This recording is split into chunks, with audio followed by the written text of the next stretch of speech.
வணக்கம். சங்க இலக்கியம் காட்டும் இயற்கை சீற்றங்கள் என்ன அப்படிங்கிறத பார்க்கலாம். இயற்கை சீற்றங்களை மனிதன் எவ்வாறு தவறாக பயன்படுத்துகிறான் என்பதையும் இக்காணொலியில் நாம் காணலாம். சமூக செயல்பாடுகள் பொருளாதாரம், சமூகம், சுற்றுச்சூழல் போன்றவற்றில் பேரழிவுகளை ஏற்படுத்தி வளங்களை பயன்படுத்த முடியாதபடி செய்யும் இயற்கை செயல்பாடுகளே இயற்கை சீற்றம் என்று அழைக்கப்படுகிறது. இயற்கை சீற்றங்கள் அபாயமான நிலையில் உள்ள அளவிட முடியாதபடி முன்கூட்டியே அறிவிக்காத வண்ணம் சீற்றங்கள் ஏற்படுகின்றது. இயற்கை பேரழிவு ஏற்படும் பொழுது பெருமளவு மக்கள் இதில் பாதிக்கப்படுகின்றனர். மேலும் பொருளாதார பேரழிவு மற்றும் இயற்கை சுற்றுச்சூழல் போன்றவை மாசுபாடு ஏற்படுகிறது. வெள்ளம், பூகம்பம் அல்லது புயல் போன்ற எந்த ஒரு அபாயகரமான செயலாக இருந்தாலும் அதன் அழிவு மிகவும் தீவிரமாகவும் அபாயமாகவும் இருக்கும். ஏனென்றால் சீற்றங்களை தாங்க போதுமான வளம் இல்லை.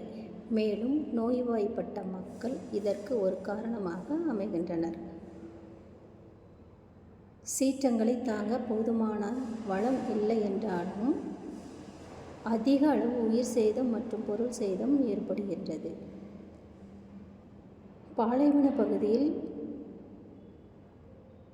அபாயகரமான சீற்றங்கள் ஏற்படுகின்றது இல்லை.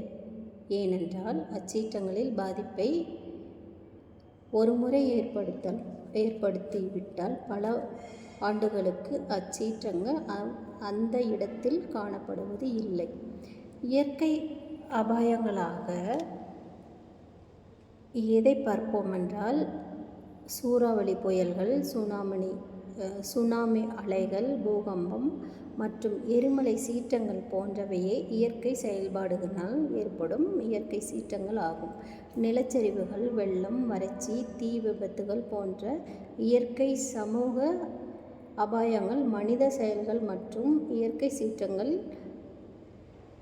அதிகமான மழைப்பொழிவு, நிலச்சரிவு இவையெல்லாம் மனிதன் செயல்பாடுகளிலிருந்து பேரழிவுகளை ஏற்படுத்துகின்றன. இவை வெள்ள அபாயம் எச்சரிக்கையாகவும் வளத்தை பாதிக்கப்படுவனவாகவும் உள்ளன. மனிதனால் உருவாக்கப்பட்ட அபாயங்கள் என்னென்ன அப்படின்னு பார்த்தோம்னா, மனிதன் இயற்கையை உதாசீனப்படுத்தியதே இதற்கு முக்கிய காரணம் அப்படின்றத நம்ம சொல்லலாம். என்ன அப்படின்னா, மனிதனால் உருவாக்கப்படும் அபாயங்கள் தொழிற்சாலை செயல்பாடுகள் அல்லது ஆற்றல் உற்பத்தி நிலையங்கள் மற்றும் வெடிமருந்து செயல்பாடுகள், நச்சு பொருள்களின் கசிவுகள், சுற்றுப்புற தூய்மை கேடு, நீர்த்தேக்க குறைபாடுகள், போர்கள் அல்லது உள்நாட்டு இராணுவ ஒத்திகை, அணு போராட்டங்கள், அணுக்கழிவுகள் போன்றவற்றினால் ஏற்படுகின்றது. அபாயங்கள் பல வழிகளில் அடிக்கடி ஏற்படுகின்றன. சில அபாயங்கள் எப்போதாவது ஏற்படுவது உண்டு. இருந்தாலும் மனிதனின் செயல்பாடுகளில் இயற்கையை பாதிப்பதாக மனிதன் செய்யும் செயல்கள் ஒவ்வொன்றும் இயற்கையை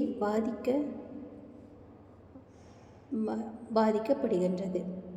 அதனால் மனிதன் மரங்களையும் இயற்கையையும் பாதிக்காமல் அவற்றை பாதுகாத்தால் போதுமானதாக இருக்கும். காடுகள், மலைகள், மரங்கள், ஆறுகள் இவற்றையெல்லாம் ரசிப்பதற்கு எல்லோருக்கும் ஆவல் உண்டு. ஆனால் 2 நாட்கள் வரை மட்டுமே அவை ரசிக்கப்படுகின்றன. மாறாக அவை அழிக்கப்பட்டு இயற்கை சீற்றத்துக்கு வழிவகை செய்கின்றது.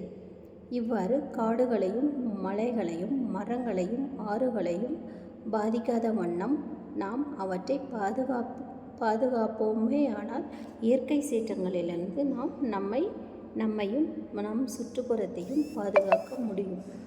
எனவே நம் முன்னோர்கள் சங்க இலக்கியத்தில் குறிப்பிட்ட பல இயற்கை வளங்களை பாதுகாப்பதற்கான வழிமுறைகளையும் அவற்றின் செயல்பாடுகளையும் தெரிந்து கொண்டு நாம் அதன் வழியே செல்வோமானால் இயற்கையை பாதுகாப்பதோடு மட்டுமல்லாமல் இயற்கை வளங்களை நாம்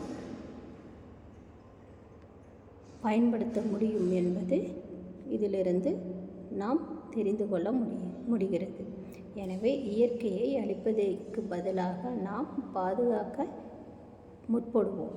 எனவே இயற்கை நமக்கு வரப்பிரசாதமாக உள்ளதை நாம் உணர்ந்து இயற்கையை நாம் கட்டி காப்பாற்ற வேண்டிய பொறுப்பில் உள்ளோம்.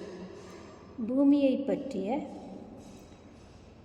சூழலை அறிந்து அதன் பாதுகாப்புக்கு நாம் என்ன தேவைகளை முன்னெடுக்க வேண்டுமோ அவற்றை சரிவர முன்னெடுத்தால் இயற்கையை பாதுகாப்பதோடு மட்டுமல்லாமல் நம் மரபு வழியாக மற்றவர்களையும் பாதுகாப்போம் என்பது புரிகின்றது. எனவே நமது முன்னோர்கள் கூற்றுக்கிணங்க இயற்கையை பாதுகாப்பது நமது கடமையாக எண்ண வேண்டும். நன்றி, வணக்கம்.